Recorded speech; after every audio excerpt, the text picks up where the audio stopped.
Hey everybody, this is Ryan Mallory with Swing Trade in the Stock Market. In today's episode, we're going to talk about recovering from extreme losses. A lot of you guys, you find this podcast or you find this YouTube channel because you've experienced a lot of extreme hardships in your own personal trading. And as a result, you're trying to find a way to make up those losses. And I think that's really the wrong mindset to have, trying to get back the money that you lost. And I know that sounds crazy because what's the other option? You just keep losing money? No, but there's a different frame of mind that you got to have when it comes to trading. And it's not about getting revenge on the markets or recovering the losses from bad trades that you had in the past. So today's email comes from a person. We're just going to call her Lady X. She signed it X. Going to call her Lady X. So in any case, Lady X writes, "Hi Ryan, I enjoy listening to your podcast. It has been very informative. I wish I could have come across your podcast in the early days of my trading. I started trading during the pandemic in late 2020. I got into crypto and gained $8,000 from my initial investment of $15,000. I just followed analyst comments on my trading platform that I used. I was not familiar with the stop losses, but I am now. My crypto assets, though, ended up dropping from $1,000 to $100 before I learned about stop losses. My initial $23,000 dropped to $10,000. Is there any hope still for me? What would be the best approach given I have very little left from each of my 6 crypto trades? Thanks, Lady X." Now, good question. There's a lot to unpack there because I think so much of what's going on here is a mental thing, but it's also a preparation aspect going into each of your trades. So how do you recover from extreme trading losses? Now, extreme is a very relative term because for some people, they start off with $2,000 and they lose $1,000 of it, and that's considered, extreme in their eyes. Whereas somebody else might start off and they're making, $10,000 on each trade, and they lose $1,000 on a trade or lose 10% on their trade, and that might not seem as extreme to them. It's probably a very bad trade, but it's not extreme. Or it may be that, a stop loss of 4 or 5% results in $1,000 loss.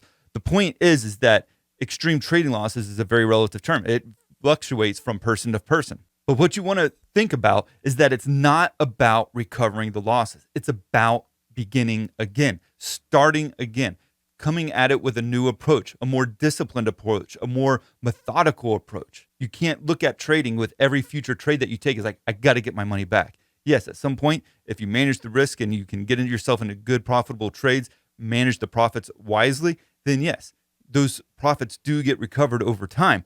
But that can't be your thought process. You can't be looking at every trade as, I need to get this money back from this next trade or from these next couple of trades, because the very strong likelihood is you're not going to get it back from that particular trade. And if you just focus on trying to get your money back, you're going to make worse trading decisions. You'll start doubling down. You'll start getting more desperate because your mindset is only on getting the money back that you lost. But it's not like your money is just floating out there somewhere waiting to be recaptured, waiting to be brought back home into your bank account. It's gone. It's in somebody else's bank account. It's been transferred from your bad trading decisions into somebody else's bank account who made a better trading decision. Maybe it was a lucky trading decision, but it still had a better outcome. So you have to look at it from where you're at and beginning again, looking at each new trade as an opportunity to improve your capital from where you were previously at. We look at trading when we're starting off, and in this particular instance, she started off with 15,000, and that's point A. And then she added $8,000 to it. She got all the way up to 23,000. That's your point B. And then she lost $13,000, taking her all the way back down to $10,000. That's her point C. And so when you get to point C with a nasty red loss, what you're trying to do is get back to point B. That's what people are thinking. They're saying, I have got to make that money back. That's going from point C to point B. But when you get to that point where you've taken on some heavy losses and you've had extreme losses in your trading and you realize that what you're doing is not working and it's wrong and that you need to change, then all of a sudden you have your point A. You're back at point A trying to get to point B. And point B being the gradual increase of your profits over time by making good, consistent trades from one trade to the next, always managing the risk, taking profits along the way. But if you're stuck on being at point C trying to get back to point B, you won't get there. You have to begin again. You have to see yourself at point A trying to increase your profits over time. Not worrying about what the point B was before. You're trying to get to a new point B. You're trying to build that $10,000 account now, not the $23,000 account that it once was.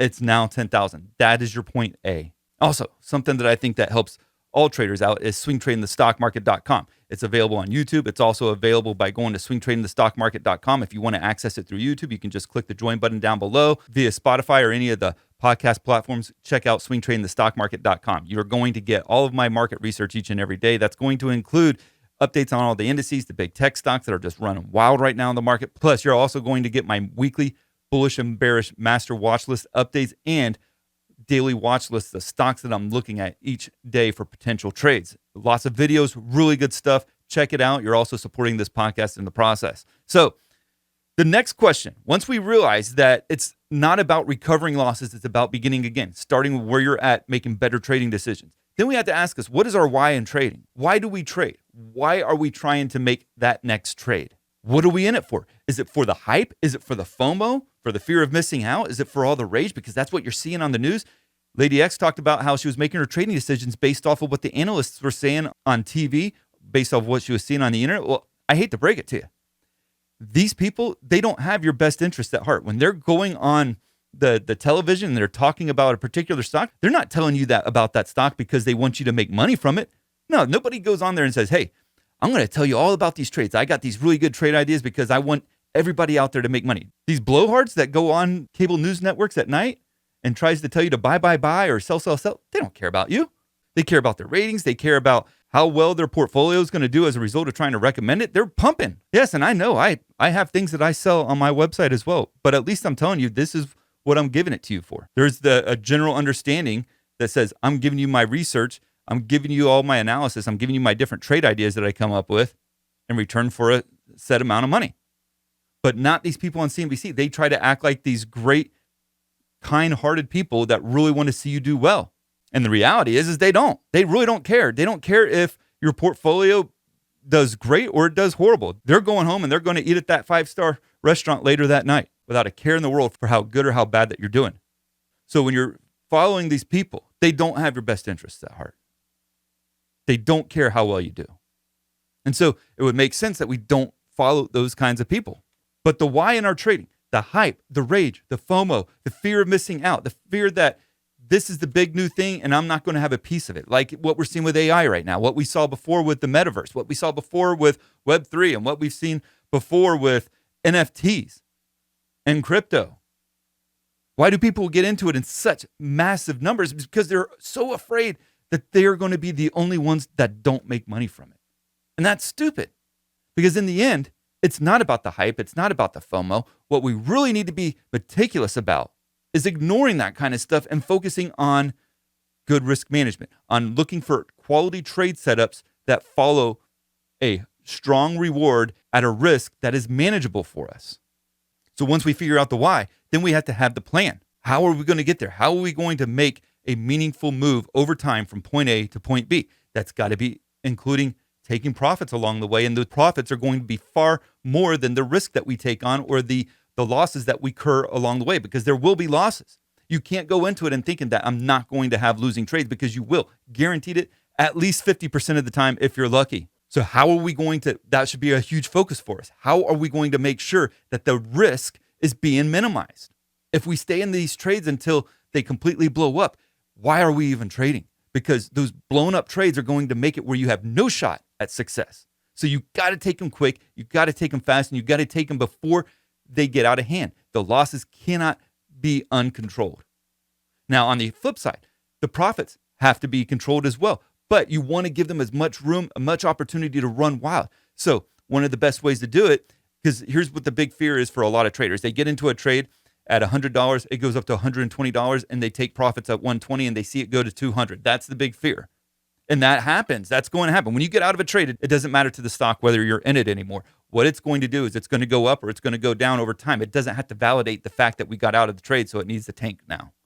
Instead, what we want to do is try to maximize the most out of every move that we get into. One of the best ways to do that is through taking partial profits along the way. If I'm getting into a trade and then I'm just getting completely out of the trade at a particular point in time, there's a very good chance I'm not going to be maximizing my rewards along the way. So what I do is I take partial profits. You can take 0.25%, you can take 1/3%, you can take 0.5%. But what it does is it's taking risk off the table, allowing you to let that stock continue to run as far as it possibly can. And then yes, there's going to be a pullback at some time and you're going to get stopped out.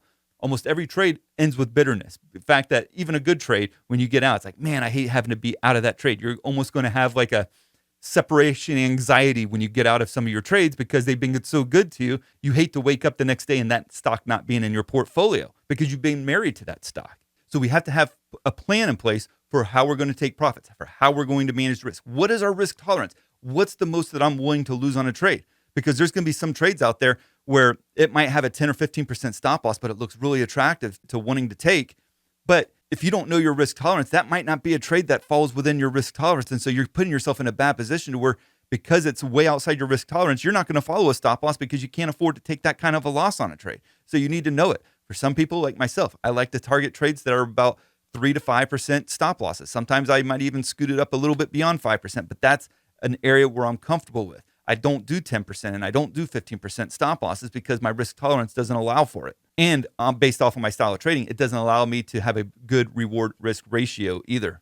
So then we've talked about the why. We've talked about the plan. What are the expectations?